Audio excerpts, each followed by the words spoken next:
a gravar. Arlindo, acho difícil eu ir. Oi? Acho difícil eu ir, hein, Arlindo Enor?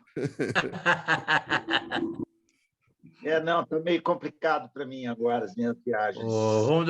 Manda um avião para você te pegar aí, cara. Vou dar um jeito aí. Eu tinha um amigo que era muito rico, isso é meu amigo, Ronaldo César Coelho. Ele era assim, não, eu mando um avião aí te pegar. Ronaldo... Esse tem grana mesmo. Ronaldo César Coelho, que tinha uma via férrea particular dentro de uma das fazendas dele. É pequena, né? Lá já tinha, né? Porque era em... Como é que é o nome? Ih, rapaz, aqui no estado do Rio, que era de negócio de café, né? De café. Isso. Ele já comprou assim. Vale do Paraíba. Vale Muito Paraíba, bem. Olha, vamos pegar aqui o segundo estásimo, no verso 10:30. Segundo estásimo, né? O estásimo é aquelas odes cantadas pelo coro entre um episódio e outro.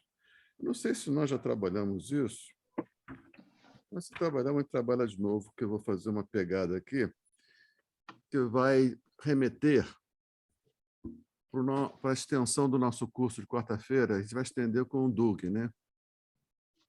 Em julho, não é isso? Então, semana que vem, a gente vai ter aula segunda e terça, não vamos ter aula quarta-feira.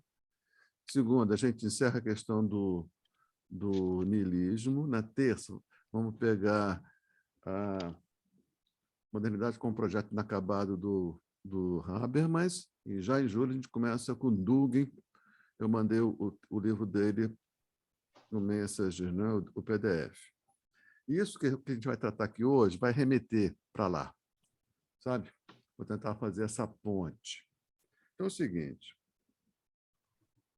esse estásimo, que é muito importante, Tereza, tão importante quanto aquele de Antígona, quando do Heimlich, lembra? Só que não é tão decantado, né? Mas me parece tão importante quanto.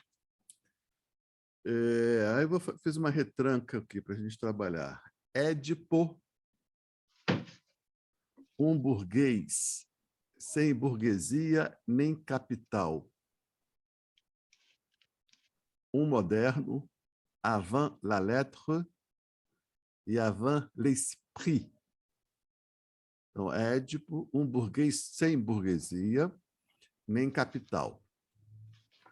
Édipo, um burguês sem burguesia nem capital, significa dizer Édipo, um burguês sem lastro.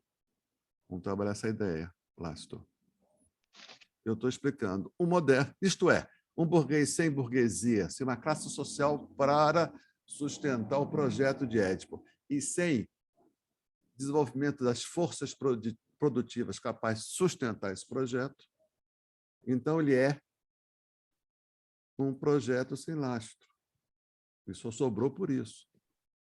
Ele é um moderno. Avant la lettre, antes que existisse essa palavra, avant la lettre, ele era um moderno. Mas eu digo aqui, agora uma criação minha, não apenas avant la lettre, a inventar uma expressão, não sei se existe, também avant l'esprit, antes do espírito burguês. Antes da palavra e antes do espírito burguês. Não é?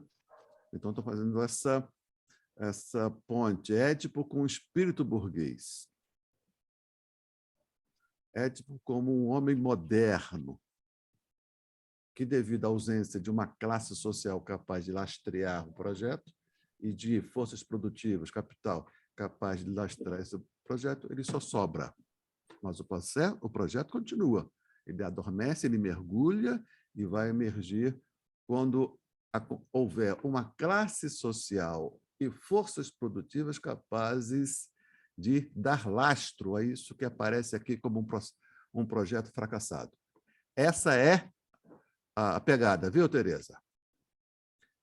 E vou dizer o seguinte,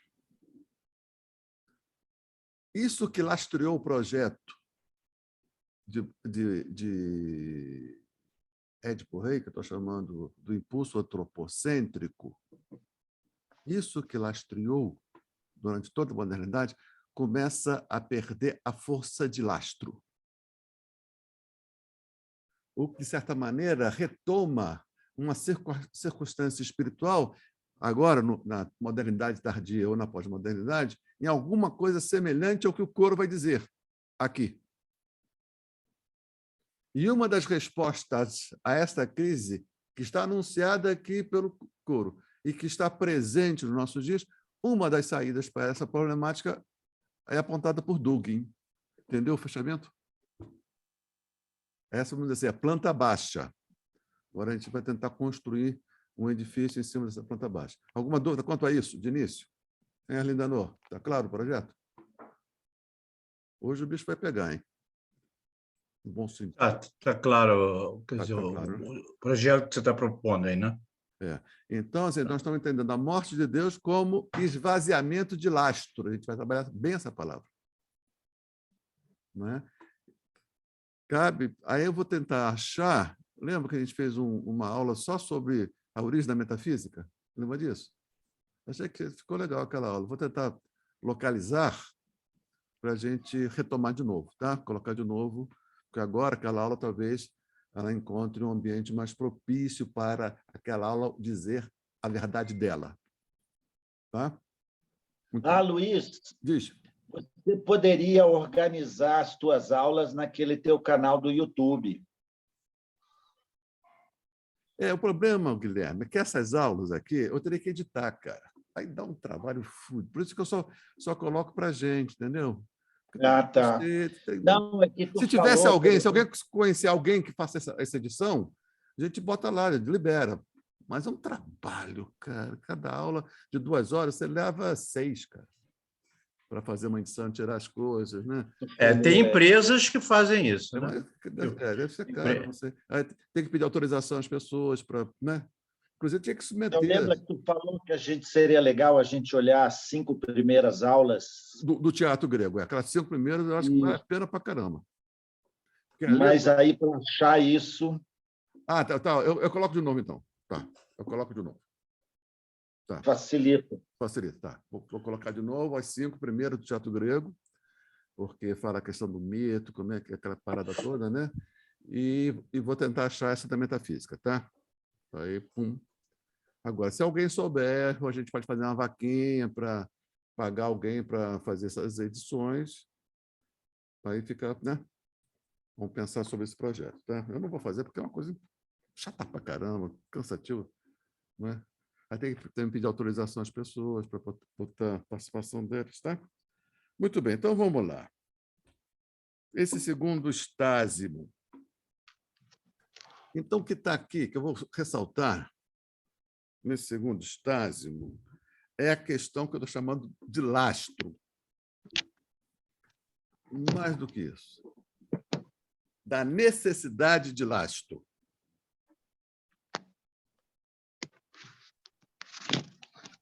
Guilherme, o teu som está vazando, Guilherme. Dá uma... necessidade de lastro. Vamos tentar retomar, assim, em linhas muito gerais, aquilo que foi tratado nessa aula da metafísica, que eu vou recuperar. A ideia é o seguinte: por sermos existência, nós somos seres, em alguma medida, vamos dizer assim, perdidos. Em alguma dimensão da nossa existência está no vazio. Né? Porque nós fomos expulsos do Éden. No Éden, tudo está lastreado pela natureza. Não tem nenhum ente vivo problemático. Pode ser mal sucedido. Ele foi buscar alimento e encontrou o predador, dançou. Mas a ida dele buscar alimento, a ida dele de buscar a fêmea ou macho para acasalar, o modo como ele se defende do predador, isso lastreia a sua existência no real, no mundo, na natureza. Isso já está dado. Porque isso é importante observar isso. Todo indivíduo vivo, repito, é indivíduo de uma espécie. E toda espécie tem um modo de estar no mundo que lhe é próprio. Esse modo de estar no mundo que é próprio à espécie, isso foi conquistado, foi sendo adquirido ao longo do processo evolutivo. E isso lastreia os indivíduos. Todos os indivíduos estão lastreados para essa história, não estão voando, não estão confusos. Quando a gente... Então, essa imagem de que o ser humano acontece com a expulsão, com a queda, significa dizer que a gente perde uma boa parte do lastro. E esse lastro, esse situar-se, esse estar no mundo, ele agora é obra humana. Está dito lá no Gênesis. Vai ganhar o pão com o suor do seu rosto. Os outros não, a natureza neles operam. O sujeito da ação de todos os seres vivos, à exceção do ser humano, é a natureza neles. A natureza não está em nós, tem a sua influência, mas ela não tem o poder de ser o sujeito das nossas ações. Se a natureza em nós seguisse sendo o sujeito das nossas ações, não haveria fenômeno humano, não haveria história humana.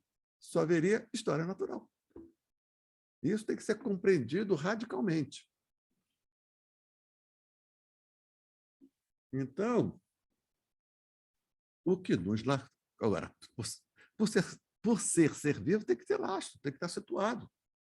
Não pode, a cada dia, começar do zero, sobressaltado do nosso sistema nervoso que aguente uma situação como essa. Nosso sistema nervoso ele suporta uma carga limitada de impulsos e de estresse. Não é? Então, a gente não pode, a cada dia, começar do nada, começar do zero. Não é? Então, nós temos alguma coisa que lastreie esse estar no mundo. Muito bem, então é disso que se trata. Aqui se trata, o coro vai falar exatamente disso. De que Édipo, vai chamar de tirano, a gente vai entender essa palavra, ele já é como se Édipo supusesse que ele poderia abrir mão do lastro fornecido pela tradição. Então, agora vem um ponto importante. Se eu estou dizendo que o Édipo é um burguês avant la lettre e avant l'esprit, e ele não conseguiu levar adiante seu projeto porque faltava forças que lastreassem. Esse Édipo 2.0, ele vai poder se insurgir contra a tradição. Esse Édipo burguês, da Revolução Francesa em diante. Ele vai poder se insurgir contra a tradição.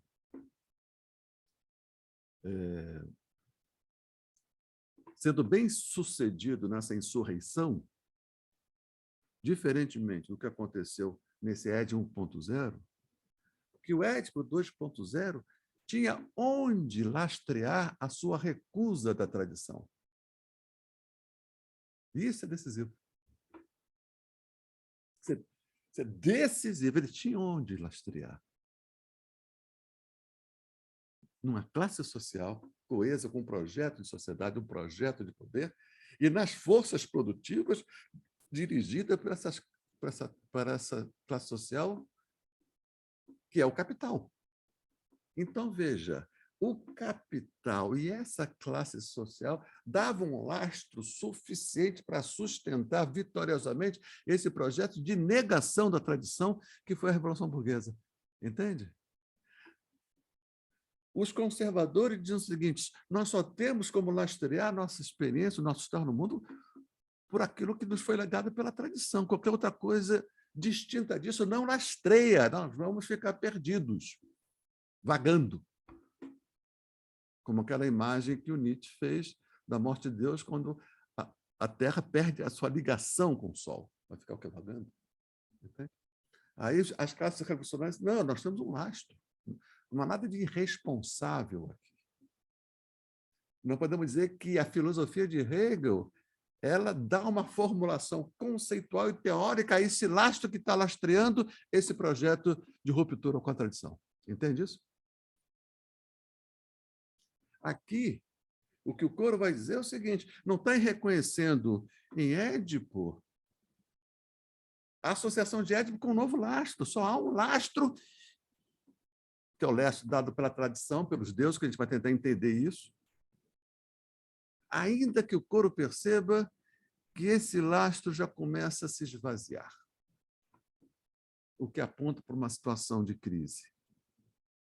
Crise essa que vai ser resolvida a seu modo pela metafísica, Sócrates, Platão e Aristóteles. Compreendeu o jogo? O circo? E algo semelhante a isso, ou seja, o esvaziamento de um lastro que sustentava um modo de existência, o esvaziamento disso, que encontrou na metafísica e depois no cristianismo uma saída para esse esvaziamento, lastreando uma construção de mundo que durou até ontem, esse mundo construído a partir da metafísica do cristianismo, que lastreou essa experiência humana na Europa 20 séculos, começa também ele próprio a se esvaziar. Né? Então, aí que se abre uma espécie de uma crise, em alguma medida, o que o coro diz aqui poderia ser dito por um coro da nossa contemporaneidade. Tá? Isso é importante para caramba, cara. Eu vou ler aqui eu vou ler essa passagem, eu mesmo, eu vou interromper quase frase por frase, então fica mais fácil eu ler do que pedir alguém para ler. Eu vou ler essa retranca do Gamakuri. E vou ler as notas de pé de página, que são muito esclarecedoras. Tá? Está todo mundo com o texto aí? Então, diz assim, o Gamakuri. O coro expressa em seu canto o desejo de viver piedosamente, conforme as leis divinas. Ou seja, viver piedosamente, isto é, conforme as leis divinas. Então, a gente precisa entender o que é isso, leis divinas. Não é? Com o vocabulário do senso comum, a gente não alcança. Seja isso. As leis divinas estão para esse mundo grego, assim como as leis naturais estão para o Jardim do Éden. É o que dá lastro. É o que não permite que as coisas se dispersem. Vou dizer isso assim, depois a gente vai dizer mais do que isso, tá? Aí diz assim, o coro, no seu estásimo, censura a natureza desmedida do tirano, cujo orgulho está na origem de muitos males. Tirano, tá? Então censura a híbris do tirano, e o tirano é o quê? É o orgulhoso. Vamos ver. O título da peça em grego é Édipo Tiranos, que é traduzido por Édipo Rei, não é exatamente isso, mas então a palavra tirano, aqui o Gamakuri ele esclarece bem. Lá na nota de pé de página número 26. O coro aborda um tema recorrente no pensamento grego, que é o dos excessos da tirania. Excesso, já viu, que é o crime de híbris, de desmedida, de exorbitância, sair da órbita, porque a tradição, ao dar um lastro, nos dá uma órbita. Mas é como se essa órbita, que faz com que nós tenhamos nosso modo de estar no mundo em obediência ao que vem dos deuses, isto é, da tradição, isto é, da experiência acumulada durante os séculos.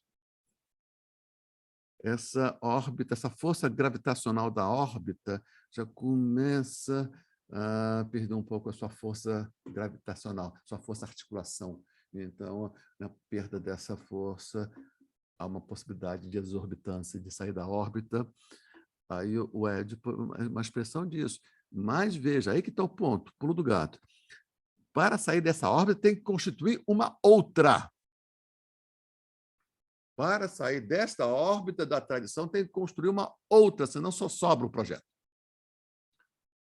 Então, a burguesia, a Revolução Burguesa, Ela saiu da órbita construída pela tradição, no medievo, pelo feudalismo, porque ela estava construindo e construiu desde muito cedo uma outra órbita que pudesse sustentar esse projeto, que era o capitalismo, uma classe social para gerir e liderar essa construção desse novo mundo, o capital, e uma concepção não só de poder, mas uma concepção de mundo. Então, isso dava construir uma nova órbita. Portanto, não foi uma louquice. Uma construção de um novo mundo. E nesse novo mundo está aí suas órbitas definidas. Está aí o lastro reconstruído a um outro modo. Entende? Então, Édipo aqui não tinha como sustentar o seu impulso antropocêntrico, porque não tinha constituído ainda, não estava constituída as possibilidades de fazer um outro lastro, uma outra órbita. Tarefa essa que Sócrates, Platão e Aristóteles vão assumir ao fundar a metafísica. Não é outra coisa senão isso, o projeto. Então, muito bem. Então, a palavra tirano, né? Então, Coro aborda um tema recorrente no pensamento grego, que é o dos excessos da tirania. Aí ele vem falar. Tiranos, em grego, designa aquele que ascende ao poder sem pertencer a uma linhagem real, como supostamente seria o caso de Édipo. Então, tirano é aquele que toma o poder e não pertence a uma linhagem. Porque aquele que toma o poder pertencendo a uma linhagem pelo direito de sucessão, esse é o rei, é o basileus em grego. Basileu. Mas acontece certas circunstâncias de que essa sucessão pela linhagem é interrompida quando um tirano, ou seja, esse que toma o poder sem pertencer a uma linhagem, toma o poder. Então, o basileu é uma coisa e o tirano é outra. Então, veja só, o basileu ele está integrado a uma linhagem. Portanto, em última instância, se você pegar a linhagem retroativamente do basileu, a sua linhagem retroativamente considerada, vai chegar lá num deus. Né?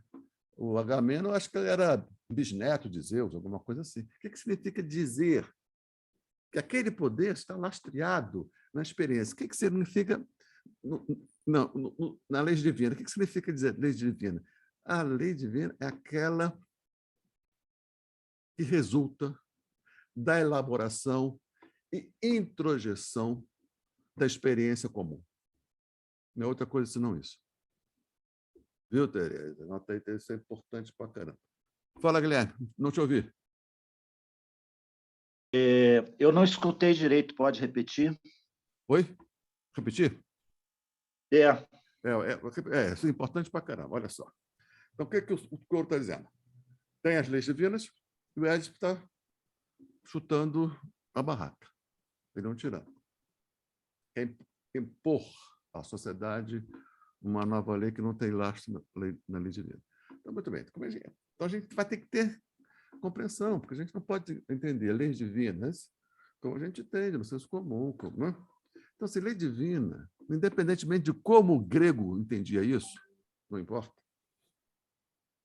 O que importa é que a gente possa analisar isso à distância, a partir de todas as conquistas que nós tivemos, um estudo avançado da psicologia do profundo, dos arquétipos, da ciência do mito, e de todo o trabalho aí da arqueologia, da antropologia, não só cultural, como antropologia física, recomposição desse material, nós podemos dizer, isso também está dito lá nessa aula da metafísica, que nós só podemos sair do Éden e não só sobrar no dia seguinte, porque nós conseguimos lastrear, dar lastro a essa aventura. Evidentemente que a gente não saiu do jardim do Éden, da vida natural para a vida cultural, vida humana, de um dia para o outro. Esse é um processo lentíssimo, né? Então, que vai consolidando. Nós podemos, né? não foi de um dia para o outro. No Gênesis é dito assim, né? Pecado, a queda, a expulsão. A expulsão é a queda. Mas isso aí corresponde, eu não sei, centenas de milhões de anos, milhares, não tem a dimensão temporal. Mas o importante é perceber o seguinte, que esse animal, esse antropóide superior, ele vai ganhando faculdades novas na medida que vai perdendo outras habilidades. E, nesse jogo, ele percebe e experimenta como vantajoso. Por exemplo, nós não enxergamos como uma águia enxerga. Nós não temos um olfato como um cachorro tem. Nós temos uma audição como... A gente foi perdendo uma carga instintiva. A gente foi perdendo um conjunto de habilidades na medida que a gente ia ganhando outras, né? O cérebro vai crescendo, vai nos possibilitando um grande conjunto de habilidades e as expensas de outra. E essa troca se apresenta como vantajosa. E qual foi a prova de que foi vantajosa? A sobrevivência da espécie. Então, ele vai crescentemente saindo do império da natureza, ainda que dentro da natureza, mas não tendo a natureza como sujeito das nossas ações, e na medida que a gente ia lastreando agora, não na natureza, em outro lugar, a nossa aventura sobre a Terra. E o lugar de depósito, porque isso aí tem que estar depositado, porque, repito, todo indivíduo vivo é indivíduo de uma espécie. Então, tem que ter o quê? Uma correia de transmissão da sabedoria da espécie, do modo de viver da espécie para o indivíduo. Tem que ter essa passagem. Para que o indivíduo seja, efetivamente, indivíduo de uma espécie. E haja, o seu modo de agir está dado pela espécie. Então, a espécie lastreia o indivíduo. Só que nas espécies naturais, seja vegetais ou animais, essa transmissão é natural. Vai no DNA. Aquele bicho sabe como agir. Sabe como agir porque está na nossa carga genética, o modo de estar no mundo. É a natureza que o lastreia. Então, veja, nós indivíduos somos lastreados pela nossa espécie. Portanto, tem que ter um mecanismo de transmissão da experiência da espécie para o indivíduo. Então, tem que ter um lugar de depósito. Isso que foi depositado, que não veio, que não caiu dos céus, e sim é fruto da experiência que os seres humanos tiveram nesse princípio, nesses primeiros muitos séculos, milhares de séculos, a ser chamada história primitiva, pré-história, isso tinha que ter um lugar de depósito, tanto dentro quanto fora do ser humano. Dentro é no inconsciente coletivo, e fora é nos artefatos culturais. Isso é chamado de leis divinas, porque foi assim que o ser humano simbolizou. Então, as leis divinas são essas leis antiquíssimas, que permitiu com que a espécie chegasse até aqui. Então, a forma como isso veio à fala e a forma como isso foi compreendido foi como obra dos deuses. Olha só, Pedro. Então, para abrir mão disso, tem que colocar no lugar disso algo que cumpra a mesma função. Senão eu vou para o desespero kierkegaardiano, para a angústia kierkegaardiana, lançado no nada, no abismo. A gente vai falar aqui de abismo daqui a pouco, quando vai falar. Melhorou um pouquinho, Guilherme?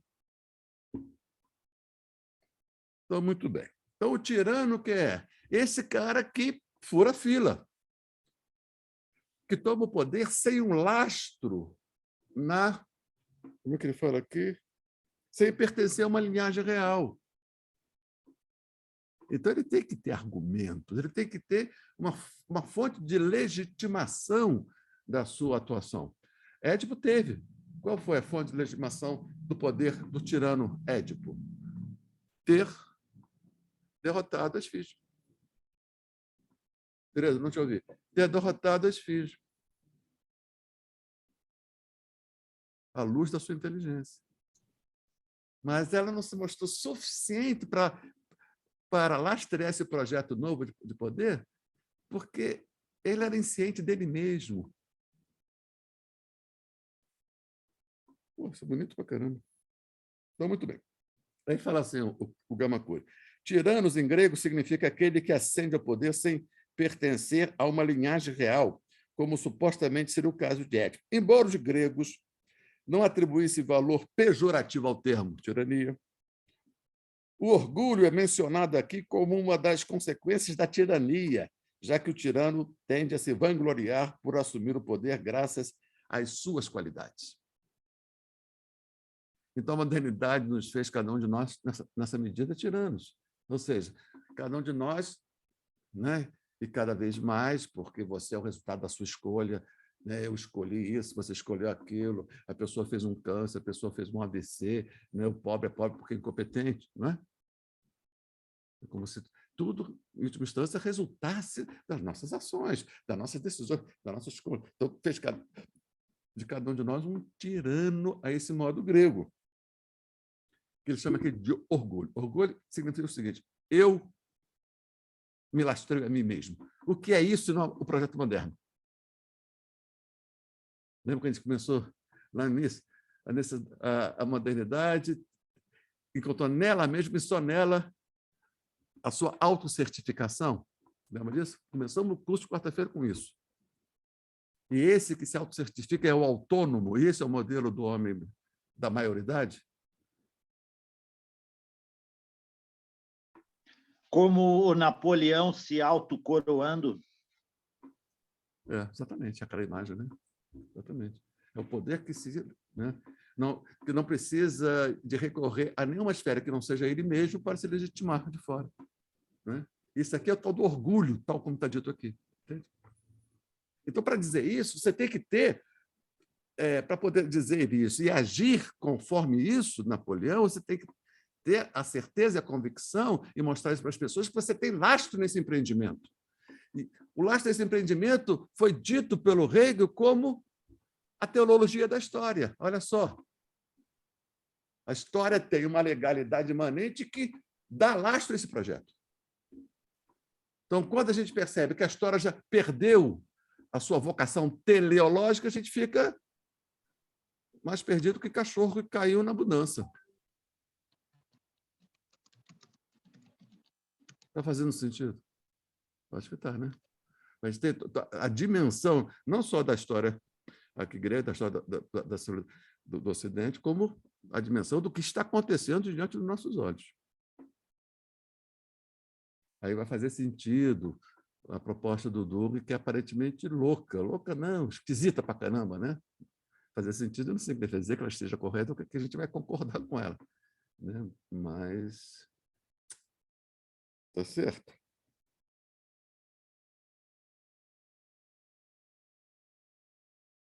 Muito bem, que coisa incrível isso. Teatro grego, tipo assim, foda pra caralho. Como dizia aqui meu vizinho, o seu Valentim. Conhece essa história ou não? Seu Valentim? Depois eu conto. Muito bem, seguindo aqui lá na retranca. Então, assim, o coro censura a natureza desmedida do tirano, Édipo, cujo orgulho, o projeto de construir uma nova órbita, cujo orgulho está na origem de muitos males. Evidentemente, se você recusa um modo de estar no mundo e propõe criar um outro que não tem lastro, nada, isso é o supra-sumo da responsabilidade. Da porra louquice. Então, coro, que é a voz da polis, não está disposta a assumir o projeto edipiniano. Porque lhe parece orgulhoso, ou seja, falta ali lastro. O que remonta, mais uma vez eu chamo a atenção, para o embate entre Moisés e o seu irmão Arão, que é extraordinariamente eloquente dessa questão. Então, quando o povo judaico sai do cativeiro, no cativeiro, ele estava orbitado por forças externas. Chega um momento que essas forças externas aparecem para o povo judaico como opressivo, insuportável. Não dá mais para viver heteronomamente. Heteronomos, nomos posto por outro. Chega uma exaustão, lembra? Porque todo mundo tem essa experiência na vida, geralmente em casamento ou em relação ao trabalho. Não aguento mais, não consigo ficar mais 10 minutos. Né? Então, essa situação. Vem Moisés, né, conduz, atravessa o Mar Vermelho é fechado, ou seja, não tem como voltar, e está diante de busca. Então, aqueles 40 anos que eles ficaram vagando são 40 anos em busca de lastro, de definição de uma órbita, porque nós não podemos viver como plumas ao vento. Nós somos seres vivos, nós temos uma estrutura nervosa muito forte, mas tem um limite de contenção de estresse, de situações traumáticas. Precisamos dar lastro. Então, 40 anos. Aí, Moisés dá um perdidão e, na ausência do líder, Arão, irmão dele, construiu um lastro que estava mais próximo das mãos dele, um bezerro de ouro, um Deus feito pelo próprio homem. Então, sempre insisto em dizer isso, que este embate entre Moisés, que vai dizer o seguinte, o ser humano não pode se lastrear, ele tem que encontrar o lastro compreendendo as leis que ultrapassam. E essas vezes é Deus, e ele nos deu esta guia, os 10 mandamentos. Então, ele volta mostrando, o lastro é esse. Mas o povo, na ausência do líder, encontrou um lastro construído com suas próprias mãos. Então, aos olhos de Moisés, esse lastro não sustenta a aventura. Porque ele é obra humana. É frágil. Desde o início. Então, esse embate entre Moisés e Arão, entre a tábua que Moisés recebe de Deus no Monte Sinai e o bezerro de ouro construído por mãos humanas, esse embate reproduz, repete, replica. Já disse muitas vezes, digo de novo, o embate entre Sócrates e sofista. O embate entre Sócrates e sofista não é outra coisa senão do lastro, busca do lastro, porque já não se encontra possível o lastro na tradição. Talvez o embate entre Sócrates e sofista vá acontecer 20 ou 30 anos depois, tem que ver as datas da primeira encenação de Édipo Rei. Está certo? Onde lastrear? O sofista. Só em nós mesmos. Sócrates, Moisés. Lastrar em nós mesmos não é lastro. Entendeu? É a metafísica. É por isso que a metafísica vai poder se encontrar com Deus judaico-cristão. Porque elas têm a mesma vibe. Respondem uma mesma aposta. Lastrear naquilo que nos transcende e que lastreia não só nós, como todo o real. Isso é Deus. Isso é universal. Então, nós estamos aonde agora, com a morte de Deus? No esgotamento da capacidade lastreante desse projeto.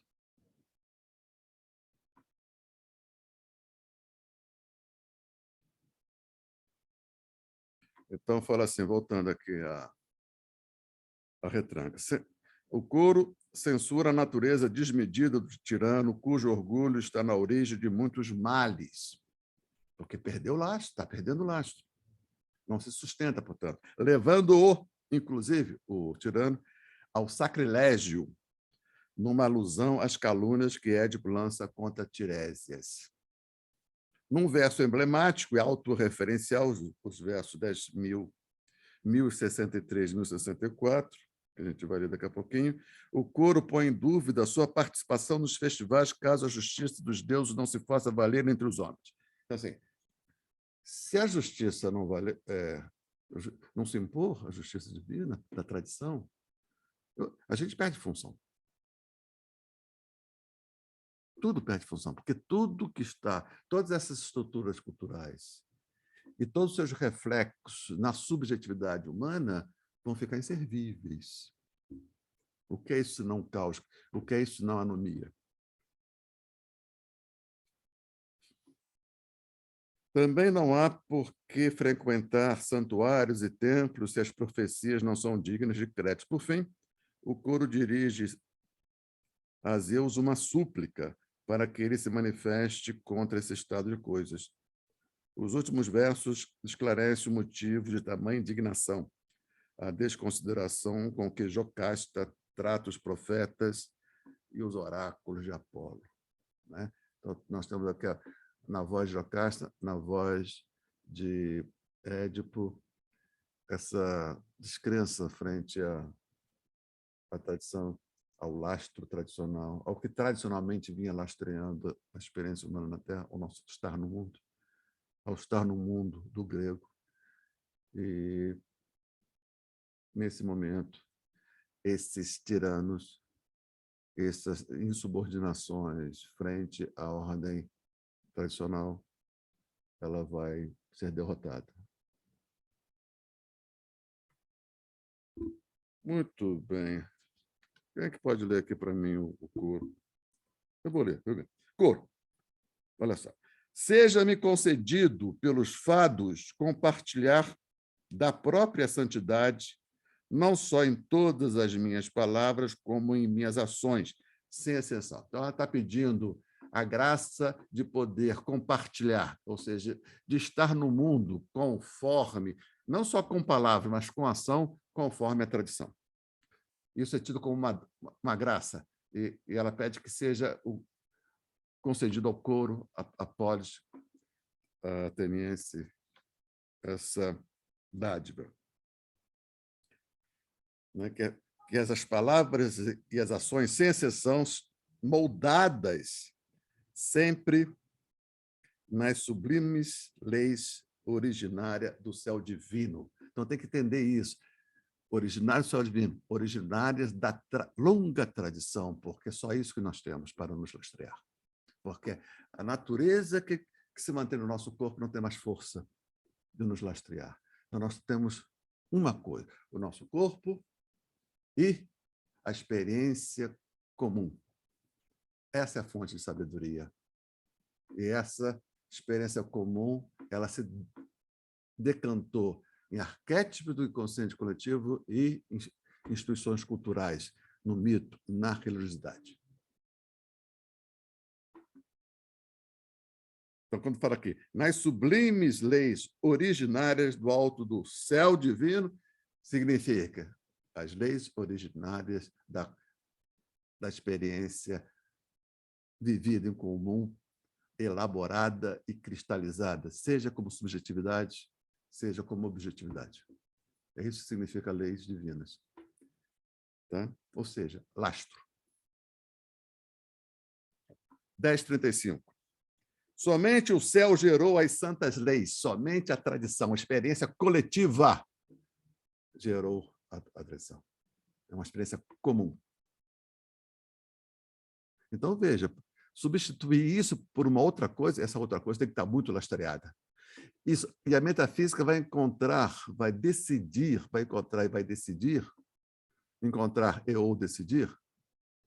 um outro lugar de lastreamento, que é a razão. Porque não está na história. A razão não está na história. Por quê? Porque ela é sempre igual a si mesma. Então, veja, um empreendimento para dizer o seguinte: podemos abrir mão da sabedoria acumulada, porque nós temos uma outra fonte mais poderosa para lastrear a nossa aventura no mundo. Porque o mundo foi mudando e essa sabedoria acumulada já encontra uma defasagem com as solicitações do mundo. Porque o mundo aumentou muito um conjunto de experiências novas que não foram experienciadas pela tradição. Portanto, a tradição não tem resposta para essas questões novas. Então, tem que encontrar um outro fundamento, que é a razão. Por isso que o filósofo teve a importância que teve, encontrou um lugar onde fincar, como Moisés encontrou um lugar onde fincar os fundamentos. Somente o céu gerou santas leis. Não poderia a condição dos homens, simples mortais, falíveis, produzi-las. Porque as leis divinas foram produzidas pela espécie. Então, ela é experiência comum, elaborada em comum, cristalizada em comum, tanto como cultura, como subjetividade, como os arquétipos do consciente coletivo. Então, como é que um homem isolado, um tirano, fora dessa linhagem, vai dizer, não, eu sou foda, o caminho é por aqui? É isso que o coro está dizendo. Né? Então, por isso que eu digo que o Édipo é um burguês sem classe social para lhe dar sustentação e sem capital. É um burguês avant la lettre e avant l'esprit. Jamais o oblívio, o esquecimento, as adormecerá. Há um poderoso Deus latente nelas, eterno, imune ao perpassar do tempo. O que a história vai mostrar é que eles não estiveram imunes ao perpassar do tempo. Aqui nós estaríamos assim no momento onde, se nós estamos diante da morte de Deus, esses aqui se está diante do início da morte dos deuses.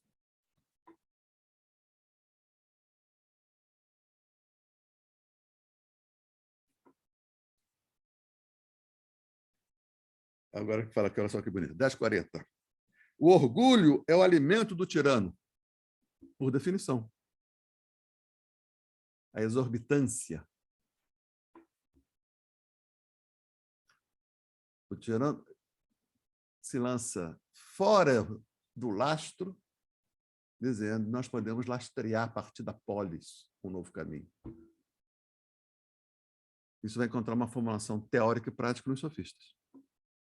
Então, é uma relação entre tirania e sofística.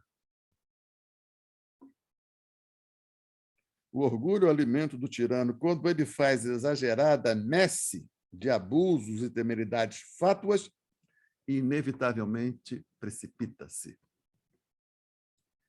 Precipita-se nos píncaros do abismo mais profundo de males de onde nunca mais sairá.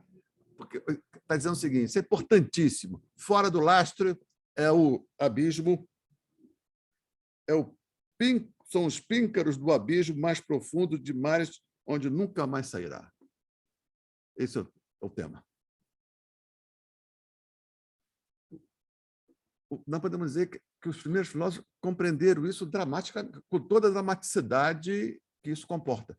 Como o povo judeu também. Porque enquanto o povo judeu estava submetido ao faraó, essa questão não se colocava, porque eles estavam protegidos do abismo pelo faraó. Olha só que coisa importantíssima. O povo judaico, no exílio, no cativeiro egípcio, estava protegido do egípcio, do precipício, pelo próprio opressor. Por isso que a servidão tem muito apelo, a servidão voluntária lá do Etienne de la Boétie, né? E as nossas experiências neuróticas, né? Nos protege do abismo.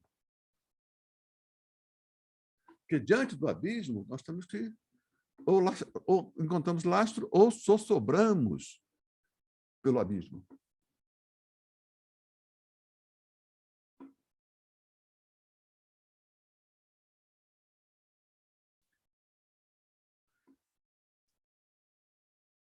A pós-modernidade ela é radicalmente antimoderna. Porque ela está reconhecendo, talvez mais do que nós, da esquerda ingênua, que se esgotou ou está em vias de esgotar, a força lastreante do projeto moderno.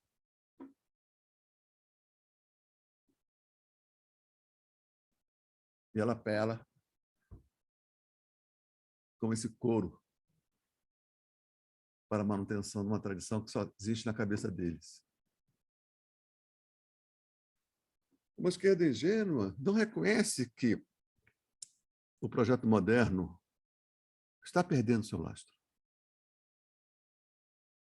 Aposto, não, a técnica vai resolver. Falta mais técnica, falta mais razão, falta mais ciência, falta mais democracia. Aumentar a dose dos remédios que a gente já dispõe. Isso parece, evidentemente, insuficiente. Então, nós estamos diante de uma situação semelhante, ao meu ver, àquela que mobilizou os espíritos de Sócrates, Platão, Aristóteles para encontrar uma saída. Nós, muito provavelmente, esses espíritos estão sendo mobilizados, espíritos desse mesmo escol, mas a solução não pode ser mais a mesma. Metafísica, porque ela já foi e já se realizou na história. Então, qual será? Tá certo isso, cara? Bonito, né? Bonito e dramático. Muito bem. Então, ele fala assim, olha só. Então, o abismo. O abismo. Ou é as leis divinas ou o abismo. É assim como o coro percebe. Aí fala. A emulação, porém, pode ser útil se visa ao benefício da cidade.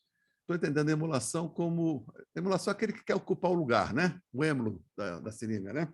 Então, a emulação, ou seja, Édipo quer colocar-se no lugar dos deuses e proferir uma legislação. Ele fala assim, isso pode ser útil se visa ao bem da polis, como foi útil para a polis de Tebas, quando Édipo derrotou Esfígio e governou com sabedoria e justiça.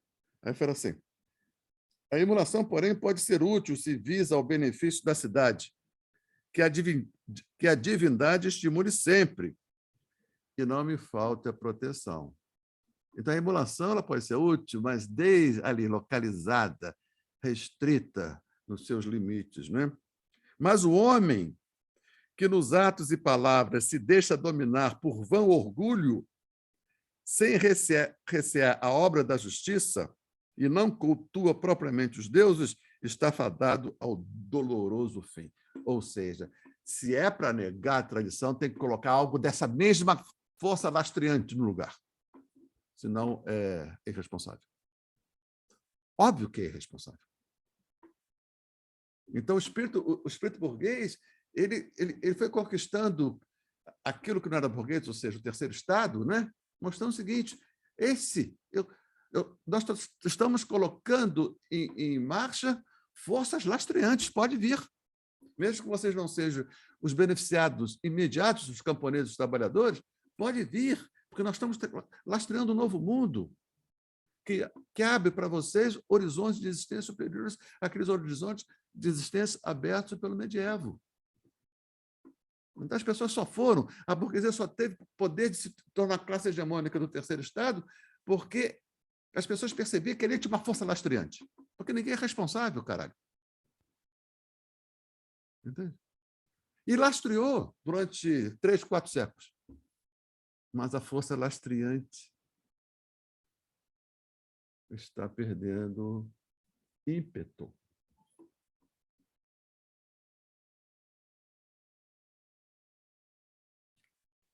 Não é isso que nós estamos vivendo? Então, fala assim, vítima da arrogância criminosa que o induziu a desmedidos ganhos, a sacrilégios, a loucura máxima de profanar as coisas santas, sem ter, agora eu que estou dizendo, sem ter nada que colocar no lugar. Sócrates, Platão e Aristóteles vão mostrar o que deve ser colocado, pode e deve ser colocado no lugar. É a razão. Entendeu a metafísica? A importância da metafísica?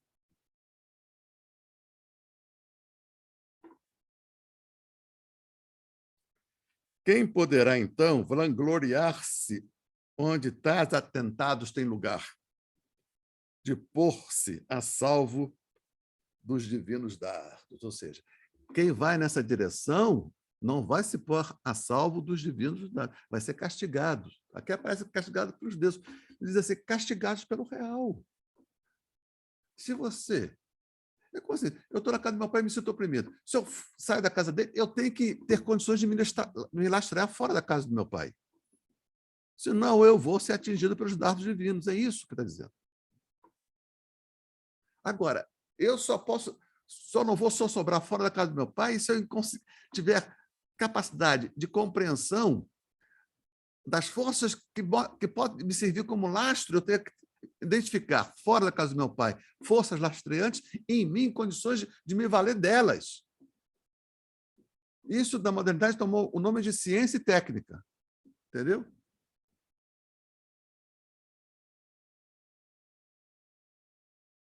Então, aí, o Heidegger diz assim, mas a técnica não lastreia. Talvez a gente possa ver isso mais adiante. Não lastreia devidamente. Se crimes como esses são louvados, por que cantamos os sagrados coros? O coro dizendo, se Édipo, se essa ação iconoclasta de Édipo e de Jocasta forem celebrados, que ela diz aqui, se forem louvados, nós perdemos função, nós perdemos razão de ser. Ou seja, todas as instituições culturais da Grécia vão esboroar sem colocar nada no lugar. Não mais irei ao centro sacrossanto do mundo reverenciar Apolo, nem ao muito falado templo de Abas, nem ao de Olímpia, se essas predições não forem confirmadas pelos fatos, de tal forma que se possa citá-las como exemplo para os homens todos. Ou seja, a tradição tem que se mostrar a sua eficácia aqui e agora, diante dessa situação inicial de crise. Porque a gente não vai poder sustentar o morto-vivo. Ela tem que se mostrar viva, né? E vai se mostrar viva diante de Édipo. Deus Todo-Poderoso, se mereces teu santo nome, soberano Zeus, demonstra que, em tua glória imortal, não és indiferente a tudo isso. Despreza os oráculos ditados a Laio, como se nada valessem. Apolo agora não é adorado com o esplendor antigo, em parte alguma. A reverência aos deuses já se extingue. Anuncia uma crise que vai encontrar na metafísica uma das suas possíveis soluções. Encerro por aqui essa coisa maravilhosa, santo Deus, e abro para vocês, tá? Com vocês.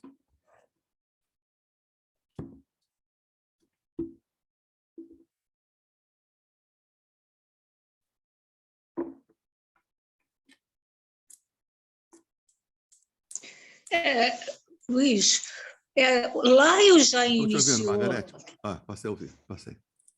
Esse Laio, de uma certa forma, já iniciou já iniciou esse caminho, essa né? insubordinação, né? Essa insubordinação, né? A gente esquece disso, que foca em Édipo. E com o Lou e com a Jocasta, né? É o que o coro fala agora, né? Que o Laio tentou driblar, né? O destino. Então, assim, o início de uma defasagem entre as exigências da vida contemporânea em relação à tradição, né? A vida, uma visão tradicional, ela só tem vigor em sociedades muito estáveis, não é? Que tem uma muito lenta mudança. Mas, da maneira que as mudanças são lentas, elas podem ser, devido à sua lentidão, incorporadas essas novidades ao acervo tradicional, entende? Agora, quando acontece assim, como aconteceu aqui, Atenas é uma cidade comercial, né? E a atividade comercial ela tem um dinamismo interno, né, muito acentuado. Então, rapidamente se criou novas classes sociais, como vai acontecer na Europa daqui a 15 séculos, né? Então, você tem aqui uma classe social que são donos dos navios, os armadores. Você tem uma classe social dos operários, os artesãos que constroem os navios, né? Você tem uma classe social dos comerciantes, né? Então, você tem ricos, classe média, operários, entendeu? Sendo que a sociedade do mito, da tradição, era uma sociedade muito pouco diferenciada. Você tinha o rei, a corte, os guerreiros e os camponeses, entende? Vivendo daquela forma durante muitos e muitos séculos. Né? Então, rapidamente, surgem novas classes sociais, nova experiência, uma experiência de mundo cosmopolita, porque o comércio impõe isso, né? A experiência da relatividade dos valores. Aqui em Atenas é assim, mas no sul da Itália é assado, e lá na costa da África do Norte é assado. Então, essa relatividade de valores, portanto, aqui os deuses têm essa cara, do outro lado tem outra cara, portanto, os deuses são culturais, não são universais. Olha só, isso vai, né? vai acossando a tradição, né? Então, a tradição, o coro, ao mesmo tempo que ele fala da importância de não dar um salto no escuro, da manutenção, do respeito, da compreensão dos lastros, ela também reconhece que a tradição está sob ataque, né? Não um ataque perverso, assim, um ataque desde dentro, um ataque que surge do próprio esgotamento de algumas formulações. E esse esgotamento estaria em Laio, né? Porque Laio tem ele tem a nobreza garantida. Como é que você deu o nome? A linhagem real. A linhagem. Ele não tem a mesma, ele não é um impostor como Édipo. É o seguinte, não. O Édipo também não é, né? Porque recai sobre Laio uma maldição do pai dele, Cadmo. Né? E recaiu da seguinte forma: não pode ter filho. Se tiver, vai te matar e vai casar com a tua mulher. Aí aconteceu de Jocasta engravidar. Então, há menos arrogância em Laio do que em Édipo. Né? Então, diante de uma situação como essa, o filho, vamos nos livrar dele. Então, lá é uma arrogância, uma espécie de tentativa desesperada de fugir do destino. E Édipo, não. Né? Diante do templo de Apolo, que diz assim, não entre aqui, porque você é mais infame, você vai matar o seu pai e casar com sua mãe. Eu disse, não, tem uma faculdade que me impede, que me possibilita de não me submeter a isso. Então, tem dois impérios, o império da lei divina e o império da lei humana. Eu tenho poder também. E esse poder, de início, pareceu poderoso o suficiente para livrar Tebas da maldição. Olha só como é que... qual era a maldição? Uma maldição que advém do mistério da natureza. Ele expulsou, né? Resolvendo o enigma com a seguinte resposta. A resposta é o homem, lembra disso? A resposta, nós somos a resposta do enigma. Esse é o impulso antropocêntrico que vigorou na modernidade ao trance. O que eu estou dizendo, não, cara. São as leis divinas.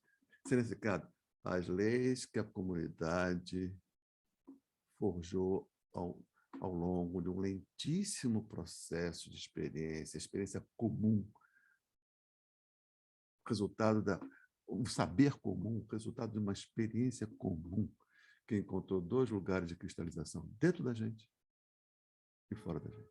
Então, abrir mão disso, só com alguma coisa tão palpável quanto para nos lastrear. Coisa essa que Édipo não teve como oferecer, e sucumbe. Mas é só questão de tempo. A burguesia vai resgatar o projeto de Pinheiro. Luiz. Fala. Eu eu não sei se foi Kant ou se foi o próprio Hegel, ou se não foi nenhum dos dois. Teve uma frase em que ele disse que todo pensamento dele ele estaria montado nos ombros de outros que os precederam. Quem foi exatamente? Foi o Newton, né? Foi o Newton? Não. Foi esse Stephen Hawking, né?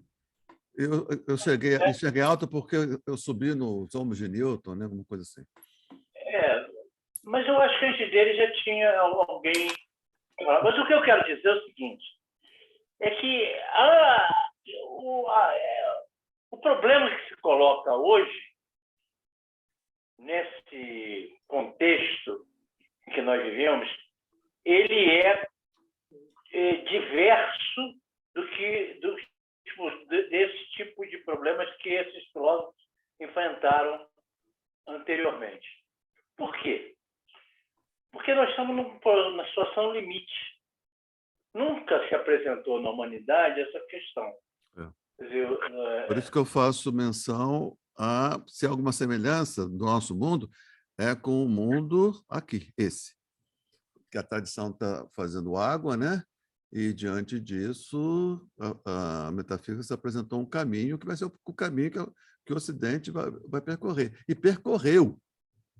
Não é? Então, nós podemos dizer que todos os filósofos, de Platão até Hegel, foram filósofos que foram chamados a atualizar este programa que se iniciou com Platão, só com Platão e Aristóteles. Atualizar dentro daquele projeto que já estava dado. Entende? Então, atualizando o mesmo projeto, adaptando às exigências do tempo. Então, acho que nisso você tem toda a razão, concordo contigo. Agora, é coisa distinta o que está acontecendo hoje. De certa maneira, não nos cabe atualizar esse projeto, porque Deus morreu. Acho que essa é uma dos sentidos.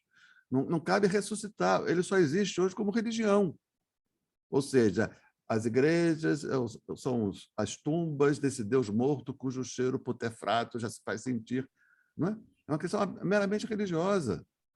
Eu apenas ressalto a dificuldade colocada, que é uma dificuldade vamos assim dizer, de uma dimensão muito maior, né, do que tiveram os filósofos anteriormente. Porque o capitalismo ele foi coloca-se como um momento da humanidade em que o homem teve o fogo de Prometeu na sua totalidade. Ele conseguiu mudar. E hoje, eu vi até uma discussão num congresso que eu participei, promovido pelo Eduardo Viveiros de Castro, quando começou a surgir esse conceito de antropoceno.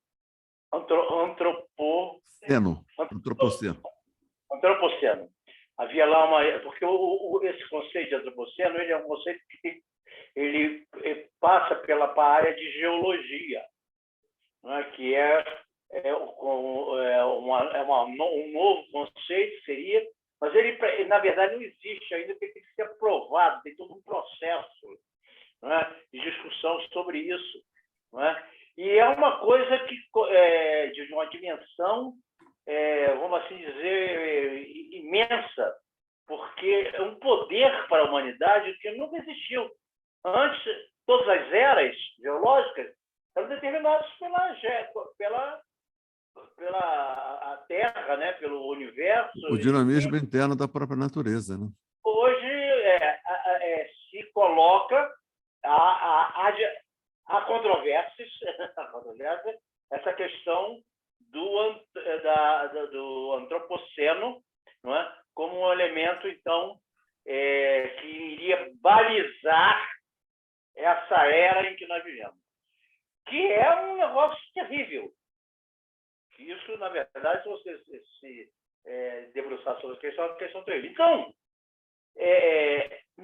todos esses filósofos, eles foram atravessados por questões religiosas, questões que eu diria fetichistas, né? De conceitos religiosos, de visão de mundo, etc. E é necessário partir para uma outra coisa, já que não é possível, como você colocou, voltar como esses filósofos, como o Dugin e outros, eles, na verdade, eles acabam propondo uma volta. Podem dizer de outra forma, e tal, mas é isso. E não é mais possível, porque essa questão você fez parte aqui das tuas observações. É construir algo inteiramente novo, uma forma diferente de pensar, uma forma diferente de construção do pensamento, uma forma de construção de todos os conceitos que você não encontra, você encontra fragmentado num filósofo aqui, num filósofo ali, quer dizer, uma coisa que não está dado. Quer dizer, eu não sei se você, como é que você, como pensador, não é? E meus colegas também, não é? Como é que eles se veem nessa situação? Para mim, essa angústia que me dá é justamente essa questão. Arlindo, essa é uma questão óbvia, né, para mim também. E eu digo assim, como diria lá o Gramsci, né? O pessimismo da razão e o otimismo da vontade, né? Então, a gente analisando, como a gente está analisando, a partir desses textos que a gente tem visitado, da fala desse coro, não há como não reconhecer que é uma crise que está no seu início. A crise oriunda da perda da força lastreante do projeto metafísico. No início. Falta o quê? Mais 100 anos, 200 anos? Não é? E pode ser que não tenha fim. A humanidade não está destinada a dar certo. Muito bem, então isso é uma coisa. Agora, o otimismo da vontade, se é o pessimismo da razão, sobretudo num país periférico, quais são as forças que nós temos internas para travarmos com alguma criatividade e alguma consequência esta crise? O Brasil é um país ferido de dentro.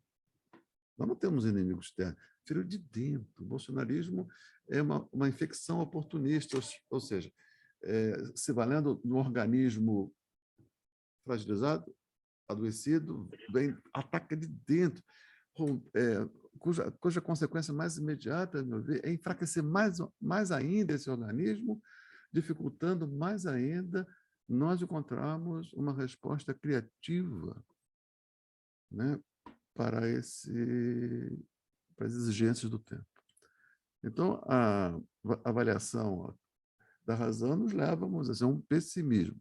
Então, agora, muito bem, só que nós estamos vivos, nós temos alguns anos de vida pela frente e nós temos filhos e netos.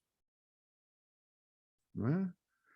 Então, nós temos que encontrar modos de viver aqui e agora, nessa circunstância.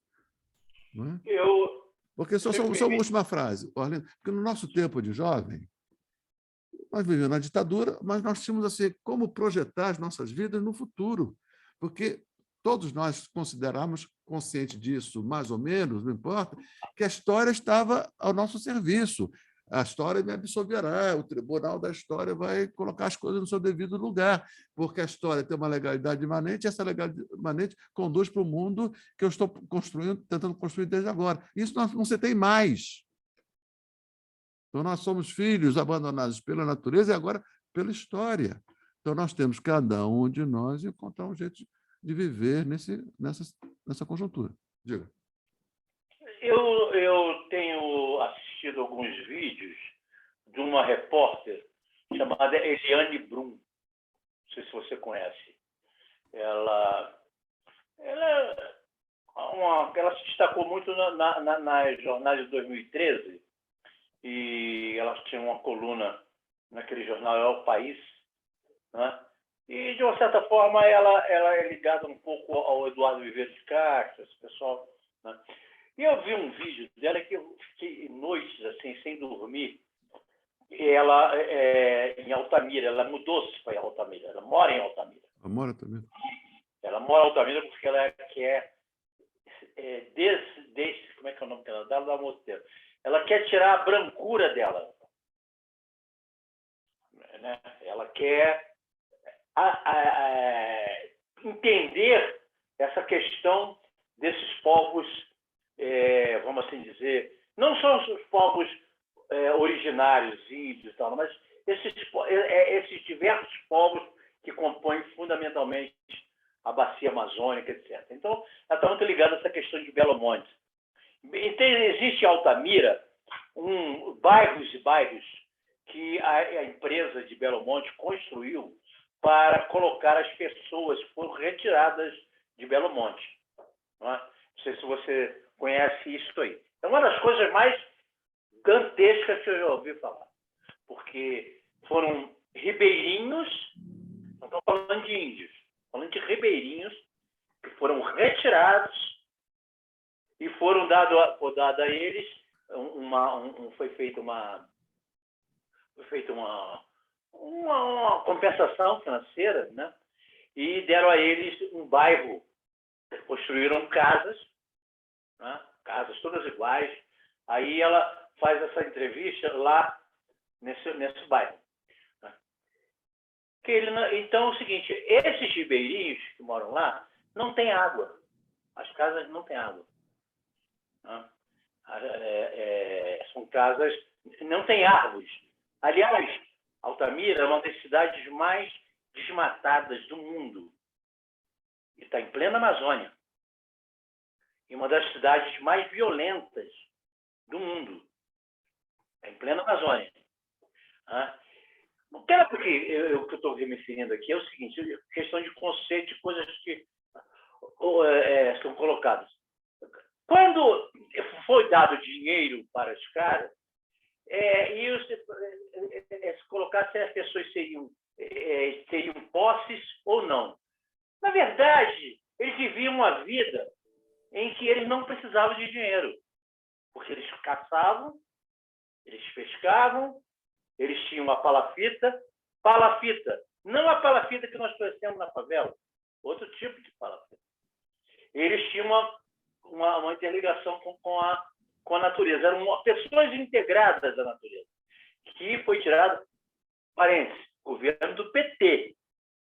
Estou falando aqui, não estou falando do governo Bolsonaro, estou falando do governo, esse projeto foi um projeto inteiramente desenvolvido dentro do governo do PT e teve seu auge no governo da Dilma. Então, as pessoas se suicidam, entram em loucuras, porque foi retirado, quer dizer, um tipo de povo que existia, que o capitalismo ele entra aí, não é? E transforma as pessoas, como faz com o índio, em pobres. E entra na estatística no sentido seguinte, geladeira, não sei o quê, então eles podem até subir dentro como dentro desse processo econômico, mas eles não são mais aqueles ribeirinhos. Né? Então, essas coisas que eu acho que nós temos que nos voltar do ponto de vista do pensamento, no sentido de entender esse mundo que está se acabando. Que está se acabando. Essa ação do capitalismo, né? O capitalismo nesse momento, que é o momento mais perigoso que ele tem, que é um momento em que ele está no seu limite, então ele precisa ir a fundo em tudo, não é? É uma situação drástica que está se vivendo, talvez aqui na cidade já era, mas no interior essa questão, isso tudo está indo embora. Né? E é necessário, ao mesmo tempo, ter a tarefa de construção de um outro mundo. Olha só que dificuldade que se coloca. Né? É uma questão interessante, porque o principal inimigo nosso está, inclusive, dentro da esquerda, com a concepção desenvolvimentista, com a concepção de progresso, com a concepção que é Belo Monte. Construiu Belo Monte. Eu estou colocando para vocês isso só agregando as dificuldades que nós temos pela frente. Os pensadores hoje, né? As pessoas que pensam, que elas têm que levar essa questão em consideração. Isso é muito difícil. E talvez nós não possamos encontrar lastro lá nos filósofos do passado, a não ser em alguns. Então, porque eu acho que foi um modelo que se esgotou. Um modelo que se esgotou. Eu penso dessa forma. Alô, Margarete. Eu posso falar só uma coisinha, assim? Eu acho que não é muito da filosofia, né? Mas assim, do que o Alain Donor falou agora, e antes ele se referiu lá ao pessoal que mora perto de onde ele mora, lá do Silo, né? Então, assim, eu observo que existem muitas iniciativas aí, aqui no Brasil e no mundo todo, de pessoas que estão experimentando saídas para esse buraco que a gente está. E que são saídas que você pode dizer, mas o asilo é um negócio pequenininho, que diferença isso faz? Mas não é só asilo.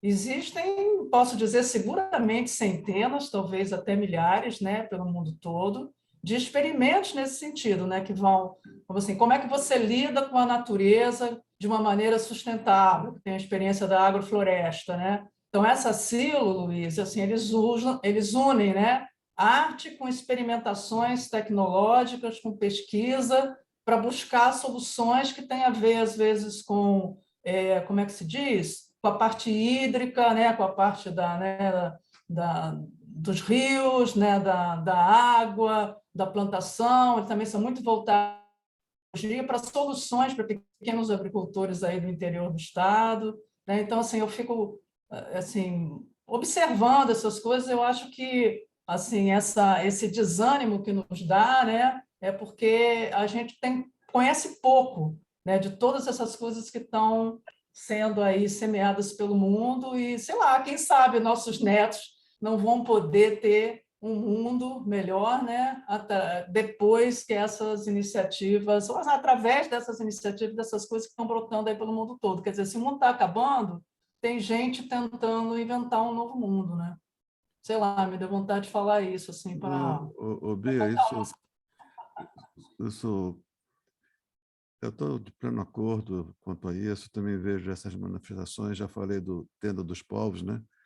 Que foi a coisa mais bem articulada, teoricamente, na prática, né? Com articulações, está muito... Queria até um dia trazer lá o mestre Jorginho para falar com a gente aqui sobre isso, né? Aí eu me lembrei que eu estou participando de um grupo de psicanálise e por indicação do Alain Donor, psicanálise e literatura, e na última vez nós conversamos, na quinta-feira passada, conversamos sobre aquele documentário, né? Estamira, vocês viram, né? Viu, Bia? Viu, Eu acho que nós vimos juntos, Luiz, no Itaú Cinema, tem impressão. Eu vi em duas vezes. Uma parte eu vi com a Kátia lá no Moreira Salles, acabou a luz, interrompeu, depois eu vi, então nós vimos na segunda vez. E ali, talvez pode ser entendido como uma metáfora do Brasil, disso que você acabou de dizer, Vitor. O que você tem ali? O lixão. O lixão é o inservível, o resto, o final do processo. Não é? E a câmera é interessante, que ela pega no primeiro plano o lixão e no fundo da cena o Pão de Açúcar. A civilização está lá atrás, né? O Rio bonitinho, cheirosinho, no primeiro plano. E o povo brasileiro, Estamira, fodida, violentada, destroçada.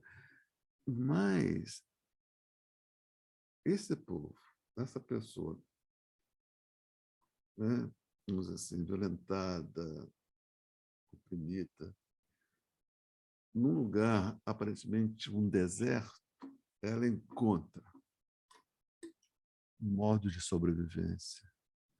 E consegue um olhar que separa o resto do descuido, segundo as palavras dela mesma, né? Tem resto e tem descuido. E consegue reciclar o descuido. Então, isso mostra o que o Deleuze diz, né? As linhas de fuga, né? Nunca uma situação está totalmente nós estamos totalmente derrotados. Né? Sempre tem a possibilidade de uma linha de fuga, de produzir agenciamentos que façam com que a vida permaneça tendo passagem, articulando. Não, eu acho que isso... E o povo é muito criativo para lidar com conta disso. A classe média tende, eu, no meu caso, tende um pouco a se desesperar, porque a gente sente as referências que nós temos, a capacidade de como chama? Manipular utensílios, e tudo nos leva a um certo desespero. Tem que lutar muito para não cair nisso, né? Mas eu estou de plano acordo com você, viu, Bia? Seria importante a gente ter mais isso em mente, poder até nos articular um pouco mais próximo, no mínimo para manter a saúde psíquica, né?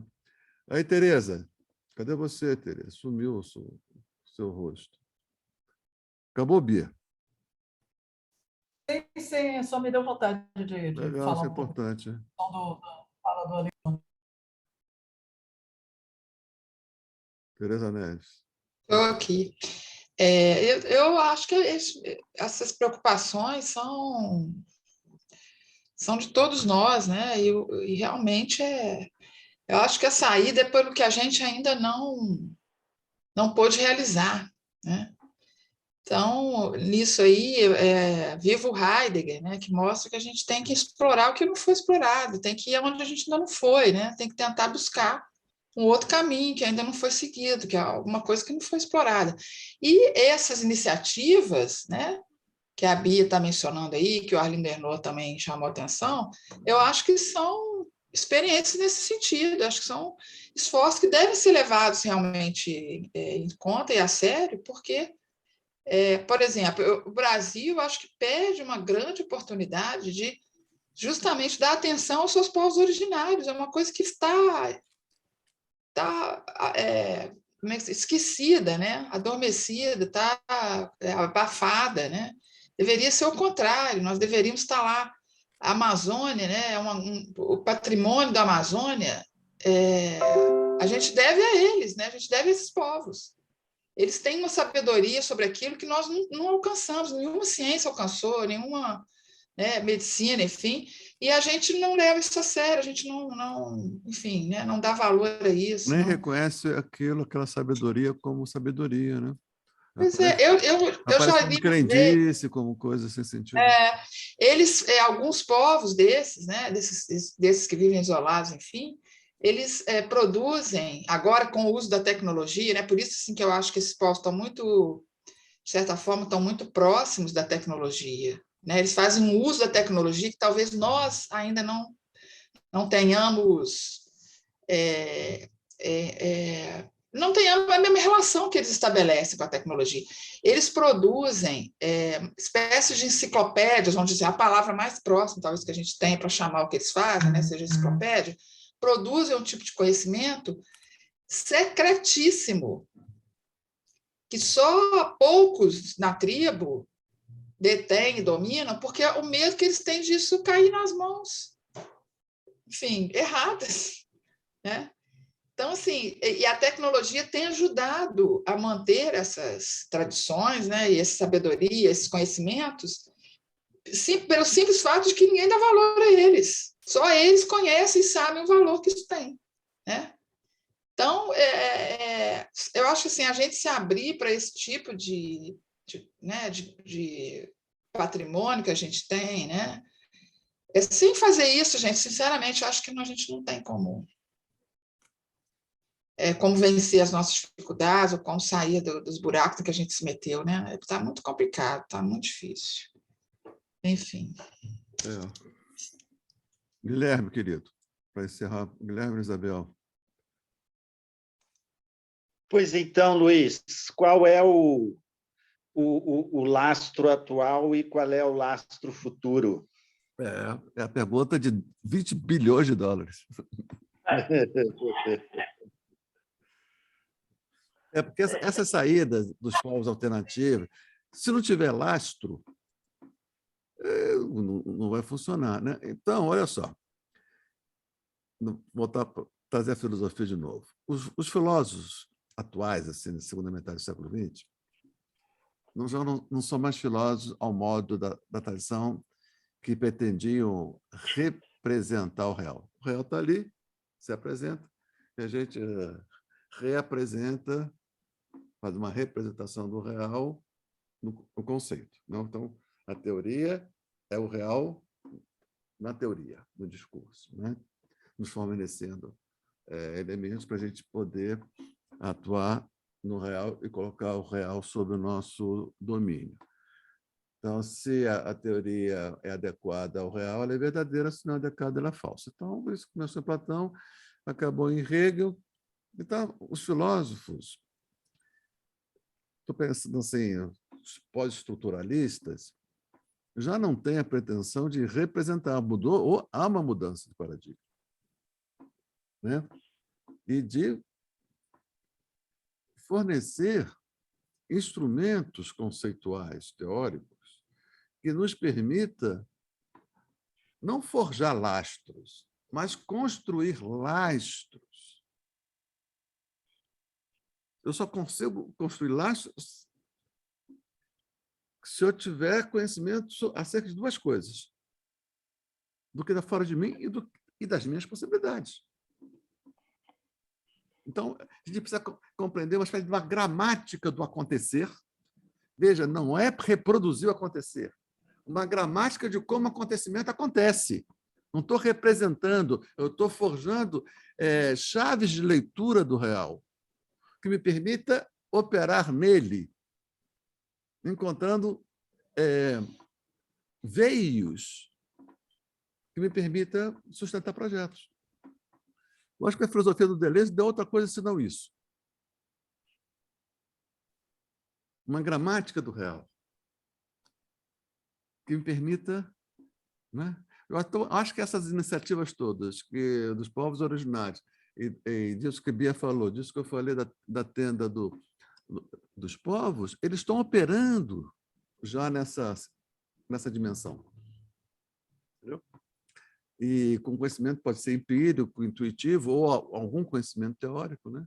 Então, acho que a tarefa da filosofia seria essa: não fundar de novo uma metafísica, não fundar de novo, mas sim fundar gramáticas, descobrir gramáticas, produzir gramáticas que nos permitam a construção dessas linhas de fuga. Ô, Luiz, me permite, só um elemento.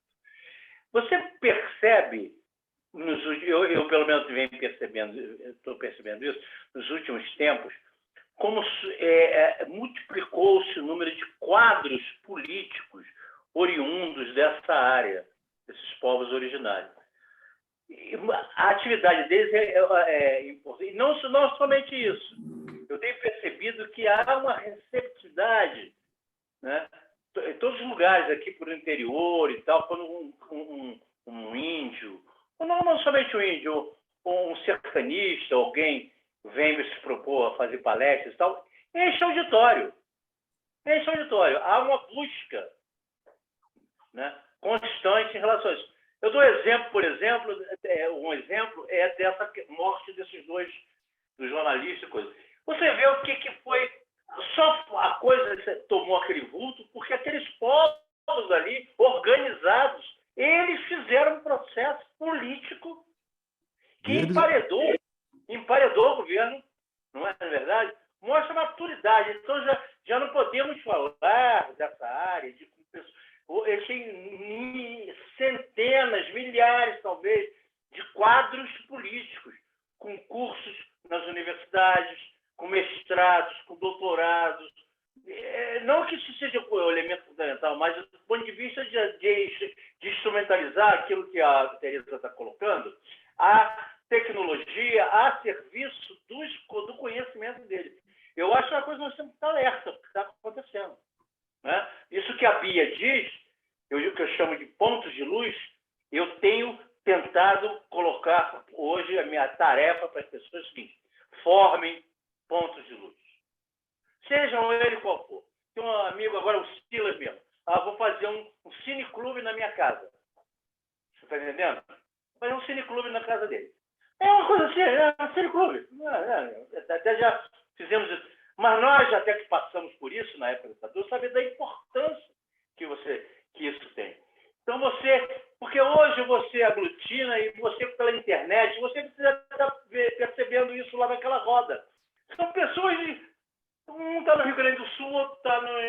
os outros estão não sei aonde. É um negócio fantástico.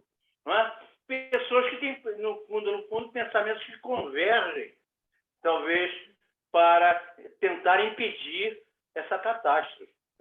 Você não vê assim, não? Vejo. Vejo assim. Preciso ver mais um pouquinho para aquecer um pouquinho mais o meu coração com o balido.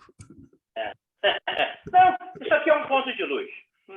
Isso aqui é um ponto de luz. O facho de luz, a sua estrela solitária nos conduz. Mais alguma coisa? Isabel, Guilherme? Fala, Bibi. Não, só queria falar uma coisa. Esse caso do jornalista e do indigenista que morreram, foram assassinados, né? Eu acho que só ganhou essa dimensão porque tinha o jornalista inglês, né? Senão, o indigenista ia ser mais um assassinado, porque houve um que foi assassinado em 2019, que eu nem sabia que ele tinha sido assassinado, foi assassinado à luz do dia, né? Numa cidade no Acre, e morreu ali, entendeu? O assunto morreu ali. Então, o caso do jornalista que estava desavisado junto, que não era ele o alvo, que ele era um cara, né, do The Guardian, New York Times, etc., deu essa dimensão para o caso, que essa é a minha opinião. O alvo era o indianista, né? Indigenista. O inglês estava ali no lugar errado, na hora errada. Sobrou para ele, né? Se não fosse ele, não haveria a repercussão que houve, né? Inclusive o Boris Johnson exigindo providência. Inclusive a empresa... Eu não vejo dessa forma. Eu entendi. A gente tem uma... O general Mourão disse que o Dom Phillips entrou de gaiato. General Mourão. Queridos, vamos ficar por aqui. Então, olha, semana que vem, segunda e terça, tá? Quarta-feira, meu filhinho faz 46 anos. Olha só, 46 anos. Eu tinha ontem. Agora, com meu filho de 46 anos, é uma coisa absolutamente ridícula. Não faz sentido, né? Muito bem. Então, segunda, terça, nos vemos, depois sábado. E em julho a gente entra com esse Dugin, né? Com uma tentativa de saída pela tradição, né? Desse buraco no qual nos metemos. Agora temos que ver o Brasil como uma chance, uma oportunidade, um país novo, sem, né? O Dugin tem lá uma tradição porque ele possa fazer menção da velha, o eslavofilismo, né? Nós estamos livres disso, então estamos livres para criar. Abraços e beijinhos e carinho sempre ao fim. Tchau. Obrigada, Luiz. Boa noite a todos. Tchau, Bebel. Boa noite. Abraços. Falou. Abraços e beijos. É amanhã, hein, Luiz?